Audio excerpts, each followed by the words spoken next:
নমস্কার। No vote to no vote. বাংলাদেশের এক ভাইয়া কিছুদিন আগে আমার কমেন্ট বক্সে এই রকম একটা সুন্দর শব্দবন্ধনী পাঠিয়েছিল। তা আমার খুব ভালো লেগেছে শব্দবন্ধনীটা, তাই এইটা নিয়েই আজকে ভিডিওর টাইটেলটা তৈরি করেছি। No vote to no vote. নৌকা নেই তো ভোটও দেওয়া নেই, নৌকা নেই ভোটের দিকে এগোনো নেই। এবং পরবর্তীকালে দেখছি অনেক ভাইয়াই এই মেসেজটা আমাকে পাঠাচ্ছে। আমার চ্যানেলের মেসেজে অনেকে এটা পাঠাচ্ছে এবং বাংলাদেশে সর্বত্রই একটাই লাইন ঘুরে বেড়াচ্ছে এবং ব্যাপকভাবে প্রচার পেয়েছে এই সুন্দর শব্দবন্ধনীটা। No vote to no vote. নৌকা নেই ভোট দেওয়া নেই, নৌকা নেই তো ভোটের কেন্দ্রে যাওয়া নেই, ভোট দেওয়া নেই। শেখ হাসিনাও এই একই কথা কিছুদিন আগে ওনার একটা ভিডিওতে বলেছিলেন এই কথাটা। এবং বাংলাদেশের আজকে সর্বত্র একই সেন্টেন্স, সর্বত্র যতটা না ভোটের প্রচার হচ্ছে ততটা তার থেকে বেশি ভোট না দেওয়ার প্রচার চলছে। এবং ভোটের প্রচার যেরকম প্রকাশ্যে চলছে, ভোট না দেওয়ার প্রচার মানুষের ঘরে ঘরে, বাড়িতে বাড়িতে চলছে, জনে জনে চলছে এই প্রচারটা। এবং ব্যাপকভাবে সাড়া ফেলেছে এই সুন্দর শব্দবন্ধনীটা।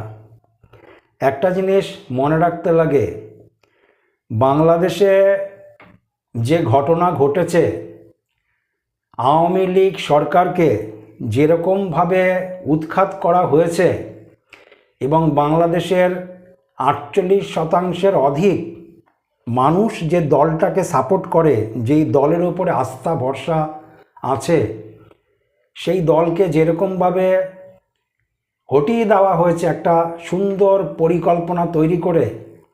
সুতরাং আজকে বাংলাদেশের সাধারণ মানুষের মুখে মুখে এই কথাটাই আসছে। এবং অপরদিকে যখন আওয়ামী লীগ ভোটে অংশগ্রহণ করতে পারেনি তখন ভোটও দেওয়া নেই, তখন কেউ ভোট কেন্দ্রে যাবে না, ভোট দেবে না। অপরদিকে বাংলাদেশের যিনি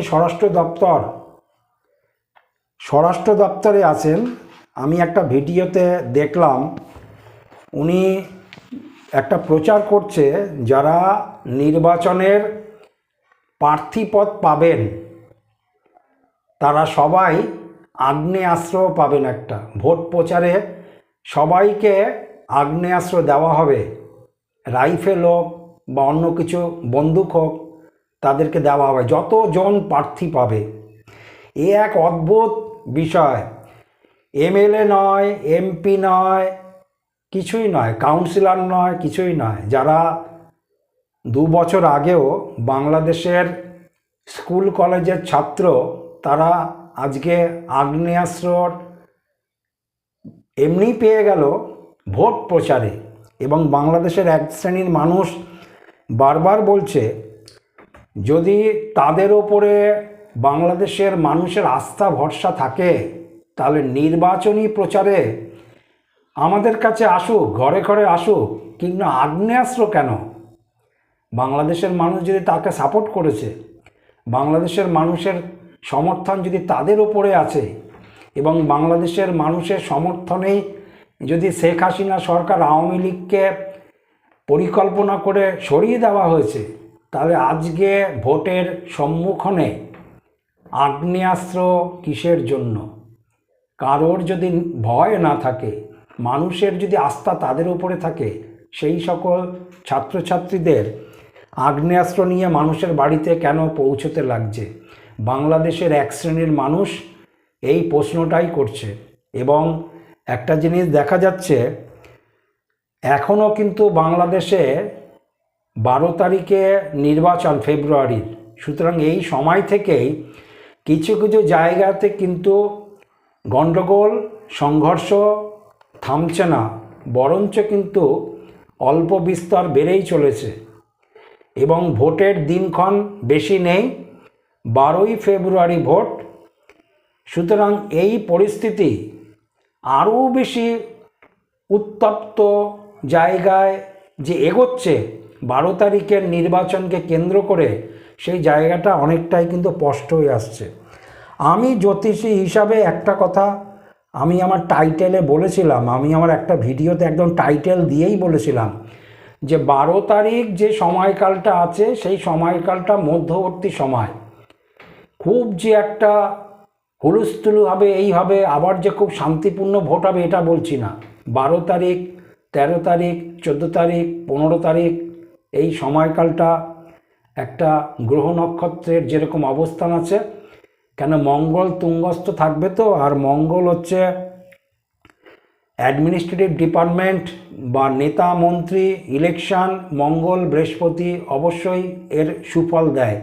সুতরাং তুঙ্গস্থ মঙ্গলের সময়কালে যে নির্বাচন অনুষ্ঠিত হবে পরবর্তীকালে, অর্থাৎ 18 তারিখ থেকে আরম্ভ হবে। 18ই ফেব্রুয়ারি থেকে মহাকাশে গ্রহ নক্ষত্রগুলি যেরকম জায়গাতে অবস্থান করবে তাতে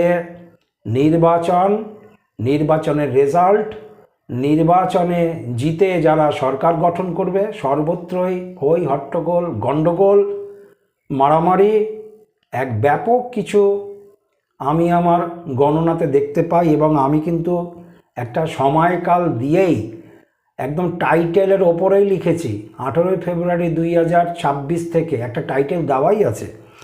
সুতরাং যেরকমভাবে গণ্ডগোলের সূত্রপাত এগোচ্ছে এখনও পর্যন্ত এবং থামছে না, অপরদিকে যেটা দেখলাম আগ্নেয়াস্ত্র নিয়ে প্রচার কার্য সারার অনুমতি দিয়েছেন যিনি স্বরাষ্ট্র দপ্তর পরিচালনা করেন। সুতরাং প্রার্থীরা, সব দলের যত প্রার্থী আছে সবার কাছেই বন্দুক থাকবে, এবং এটাও বলছে যে চালাতে পারবে না বন্দুক তার জন্য একজন মানুষ দেওয়া হবে, একজন গানম্যান দেওয়া হবে, ঠিক এই ভাষাতে গানম্যান দেওয়া হবে, উনি চালিয়ে দেবে।